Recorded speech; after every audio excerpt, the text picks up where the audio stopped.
platform. Brilliant. Komal, please. So I think similar to Puneet, for us, ease of use, democratization of technology, these are very important factors, right? And of course the cost saving, the time saving. But I think because we're dealing with a platform which is used by the top lawyers across the world, if Tesla has to sue another car company, it goes into our platform and looks for infringement evidence, right? If Tesla is looking at filing more IP, it's depending on our platform to see whether somebody else has the idea or not. So the kind of platform we have, we are dealing with extremely serious senior level people who are using the platform. So more than anything else, for us, the most important thing is accuracy, right? If you receive a patent application from the software compared to what a patent attorney will give you, are you at least getting an accuracy of 80%? Over which the human is there in the loop and is reviewing the application. So for us, we are dealing with a very, very different level of the game where accuracy is the most important thing. So while we use generative AI as a foundational large language models, we use a lot of large language models which are customized. A lot of our modules also have very, very advanced embedding models that we are using. Because, for example, for you to be able to understand the context of a legal application, you have to understand what the legal connotations of that is. Hallucination. Again, if I'm giving you a product from my platform which I think is infringing your competitor, is it being hallucinated by AI? So there again, we use very sophisticated RAG models, which are again fine-tuned on patent data set.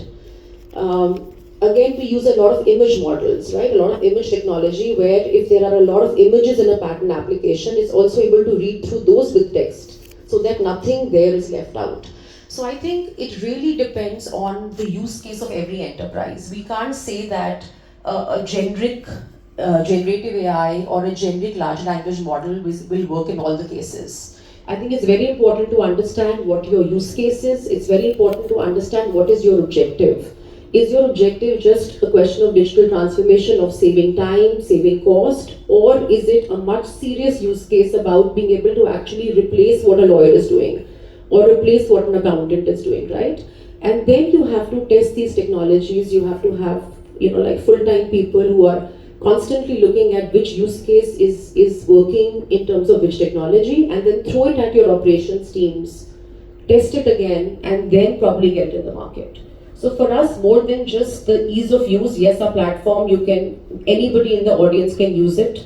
You don't need, any specialized, super specialized technical expertise to be able to use it. Yes, we are creating applications at the speed of 10x than what it was. Yes, we are creating applications at the cost of 1/4 of the cost application. But yes, can I tell you for sure that if you use my platform, you're being able to get a high quality patent application or a high quality evidence of use. I think those are really serious use cases where I think a real combination of technologies has to be used to be able to get the right output. These are fantastic insights. I guess I'm learning something new every minute. But yeah, I mean, I guess there is something common everybody said, and I want to touch upon that. And this is a question for all of the panelists. I mean, I guess we are talking about risk, the security, the observability. You mentioned about the agents that, some voice agents, hyper personalization. You talked about text to images and videos. And all these things are being consumed just like that. Do we know if they are right? Are we creating a wall of illusion that, or we're just consuming whatever we are getting and hopefully, and assuming those things to be right? What checks, what operational risk, reputational risk, ethical risk, human capital risk are we talking about over here? Komal, you mentioned about probably creating a use case which is very business critical and ensuring that that particular use case is actually delivering something rather than just being an operational saving. Are we actually doing those checks, and how do we are doing those checks in the first place? If everybody from your respective experiences can throw some light on that. I'll start with you, Komal. Yeah. Yeah.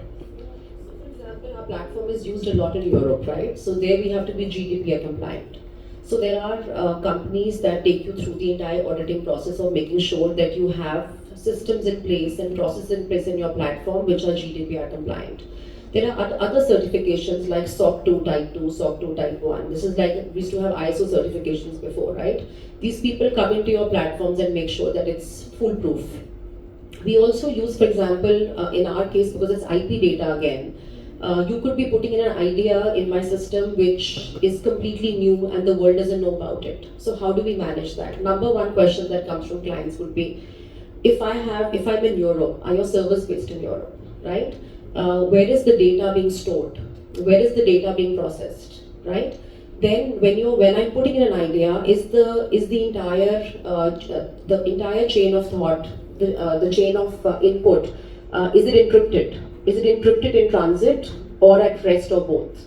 So there are all kinds of, at every step of your workflow, you have to ensure that you have the right systems and process to make sure that your user has confidence that his data is going to remain confidential. It's not going to be used for training purposes. It's not going to be used for training the AI models or for learning from the system. And then of course you've got to have the right certifications in place depending on which country you're operating in. So these are things that have to be put in place, and in fact when we start working with a large enterprise, we spend almost 6 months. It's taken me almost 6 months to get into every Fortune 100 company's security clearance audits, right? So it's a very, very big concern with enterprises. In fact, they will only entertain your solution if they are sure that their data is confidential. So our first conversation with every company is my data secure, and tell us what are the measures that you have in place. And then comes the conversation of, okay, now let's talk about business. Let's talk about what we can work on together. So I think there are enough checks and balances that can be put in place. And of course, when you're also signing licensing deals with your large language model providers, it could be OpenAI or anybody else, be very careful with your licensing agreement deals, right? Because the terms and conditions could, for example, say that they could actually have a clause which says that they can use your data for retraining their models.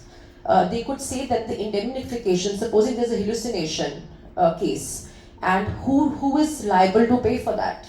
So I would recommend that all the enterprises in the room, when you're doing a licensing agreement with your an OpenAI or Microsoft, be very careful about the terms and conditions that you're getting into in case you're using these models. Correct, absolutely. Puneet, I will shove in a bit. Yeah, I think I agree with Komal on this part.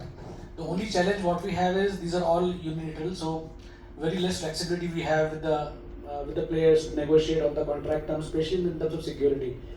Even the DP, for example, if you talk about GDPR, the clause that what they say is delete the data after 3 months, because they don't know what to do after 3 months. Better to delete the data itself after 3 months. So I would say still cybersecurity or information security is a very big cloud to solve. I don't even have the answer right now that what way we are moving towards, but because as of now GDPR is the best way for us to look at as one of the parameter or one of the destination, but that is not enough. Even the DPDP bill which is being prepared, they are following up the GDPR, but still lot of guardrails, for example, we call responsible AI in our terms. That is something which we are trying to build in, but we don't know what is the responsibility is all about, apart from few parameters which Komal also highlighted, but still the lot of things. For example, we talk about the accessibility, we talk about the spatially able people, right? Lot of information we provide from the AI perspective, which is more accessible for the spatially able people as well. But are we able to really solve the problem completely? I would say as of now, no.